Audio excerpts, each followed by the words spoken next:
Medyo nakakagimbal, merong binito ang presidente na nasa NEP niya. Yung utang natin dun sa dalawa ng binito na under ng DTI ay utang natin na hindi nababayaran. Kung isasalarawan po natin, ma'am, in layman's term, ito pong 2026 line item vetoes, so budol veto ito, ma'am, masasabi natin kasi... Diba? Oo. Nandun na naman tayo, balik na naman tayo dun sa budol. Hindi pa nga sila tapos dun sa kampanya nilang mahiya kayo. Mahiya naman kayo. Ngayon, talagang, at sinabi pang malinis, di ba? Parang ibalik mo sa kanila, mahiya naman kayo para mo nyo sabihin ng malinis.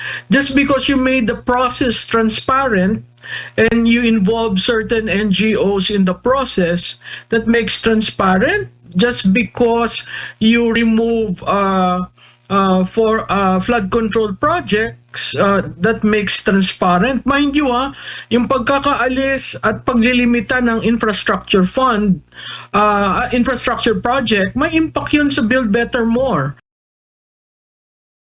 Sinasabi po, ma'am, ng administrasyon na pinakamalinis daw itong 2026 General Appropriations Act. Sa inyo pong matagal ng panahon sa pag-aanalisa po sa pambansang budget, kayo po ba isang ayon doon, ma'am? Malinis daw 2026 budget? Wala pong pork barrel? Well, actually, dalawang araw, I think 2 days ago, pinost na sa DBM website yung kopya ng GAA at saka yung veto message. Siguro nung sinabi nila nung signing na malinis ang budget dahil wala pang nakakakita sa atin at nabubusisi ito, sana nga malinis, no?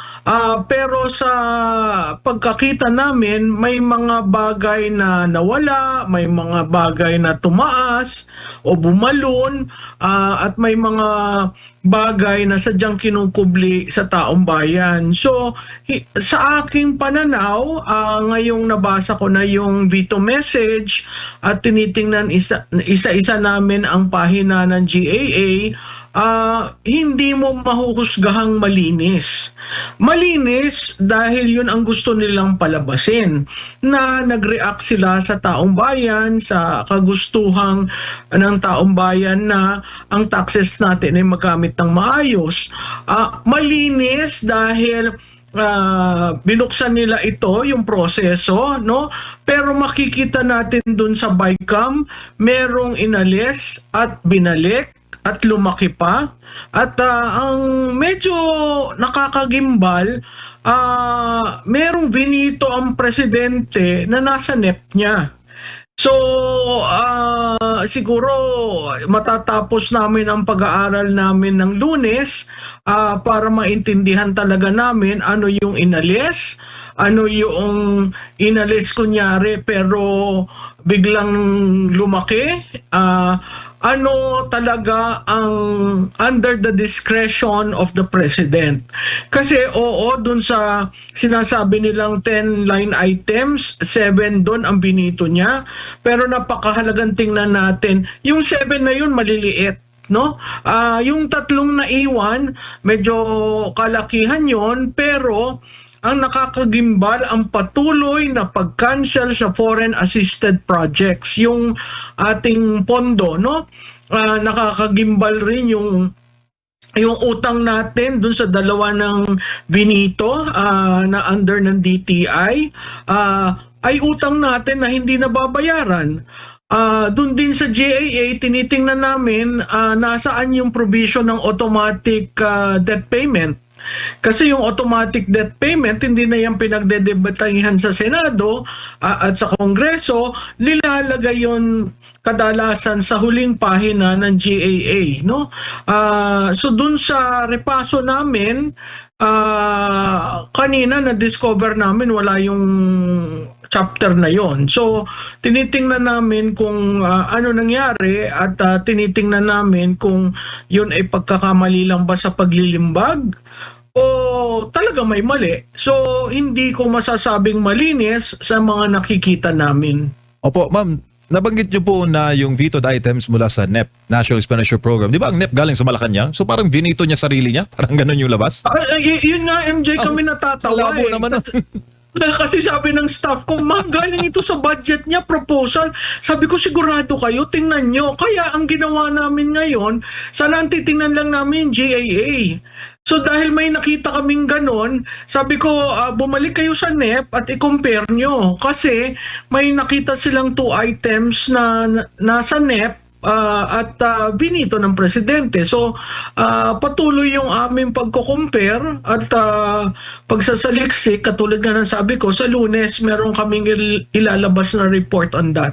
Tsaka ma'am, unprogrammed appropriations po yung vinito. Di ba walang laman ang unprogrammed appropriations? Tama ka, MJ, no? Tama ka, MJ. Yung parating sinasabi, hindi, unprogram naman yan. Wala yung effect sa fiscal. Kasi sinabi nung signing, no? Fiscal space, fiscal discipline, yun yung mga buzzwords na binitawan ng leader. Again, sa kanila rin naman ang galing na ang unprogrammed appropriations, walang pondo. At pag nagkaroon ng pondo, doon lamang gagalaw yung mga items na naandun. Unprogrammed appropriations, ang presidente ang nag-approve. Discretionary niya yan, no? So nakita natin noong 2025, naglikom ng pera, linagyan ng pondo ang unprogrammed at linabas. 'Di ba? Yan ngayon ang ilan sa mga flood control projects na napondohan.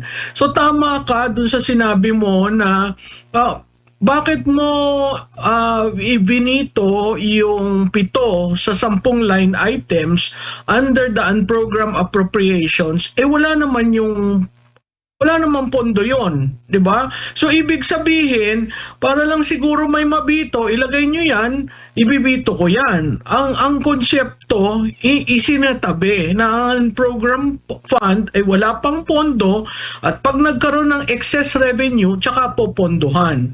Ang budget natin is 6.8 trillion, ang revenue is 5.5 trillion.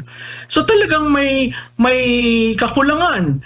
Saan mo kukunin yon? Yun yung umuugong ngayon na uutangin, no? At napakahirap niyan kasi palaki ng palaki ang utang ng bansa. Tsaka, di ba ma'am, ang unprogrammed appropriations, halimbawa may sobra, granting may sobra. Hindi ba, hindi po yan mailalabas ma'am, di ba? Hanggat walang approval ng presidente? That's right. Kaya discretionary yan eh. Kaya yung sinasabi nila sa 2025 na foreign na flood control projects na wala akong alam. Paano ka walang alam? Discretionary. Paano lumabas yung pondo? Walang say ang speaker, ang Senate President sa paglabas ng pondo. Yung budget implementation, budget execution is entirely an executive branch function. Naku. Sa inyo pong analyzation, bagamat hindi pa po kayo tapos sa buong pag-aanalisa sa pambansang budget, kung isasalarawan po natin ma'am, in layman's term, ito pong 2026 line item vetoes, so budol veto ito ma'am, masasabi natin kasi diba? Oo. Nandun na naman tayo, balik na naman tayo dun sa budol. Hindi pa nga sila tapos dun sa kampanya nilang mahiya kayo. Mahiya naman kayo, ngayon talagang, at sinabi pang malinis, di ba, parang ibalik mo sa kanila, mahiya naman kayo, para mo nyo sabihin ng malinis. Just because you made the process transparent, and you involve certain NGOs in the process, that makes transparent. Just because you remove for flood control projects, that makes transparent. Mind you yung pagkakaalis at paglilimitan ng infrastructure fund, infrastructure project, may impact yun sa Build Better More. At ang DPWH at saka yung ilang programa ng DOTR, yan ang nagpro-provide ng multiplier effect para mag-expand ang economy kasi infra nga. So, ang nangyayari dyan, parang yung vertical infra projects, na set aside yung hard. Yung sinasabi na hard pork at saka napunta sa soft pork. Kasi oo, naalis ang ayuda pero grabe ang taas ng AIX at grabe rin ang taas ng MAIP. So, yun yung mga concern. Makikita mo dun sa feature ng budget, 1.7 trillion ang DepEd at ang pagkasabi nga nila, the biggest budget for education in the history of the Philippines. Totoo naman yun.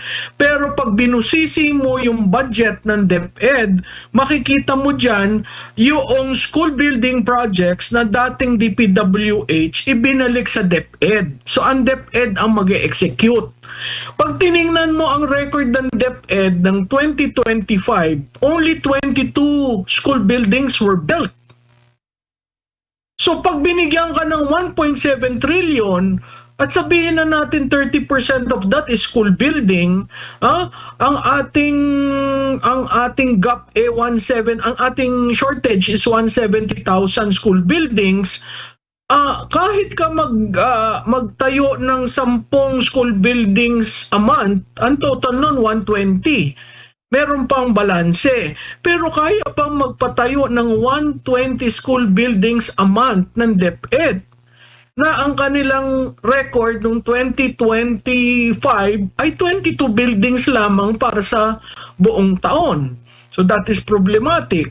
Yung claim nila na second highest budget ang health, uulitin ko, ang ruling ng Supreme Court, ibalik.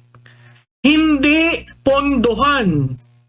So yung ibalik, dapat nung 2025, tiningnan nila yung mga savings, no?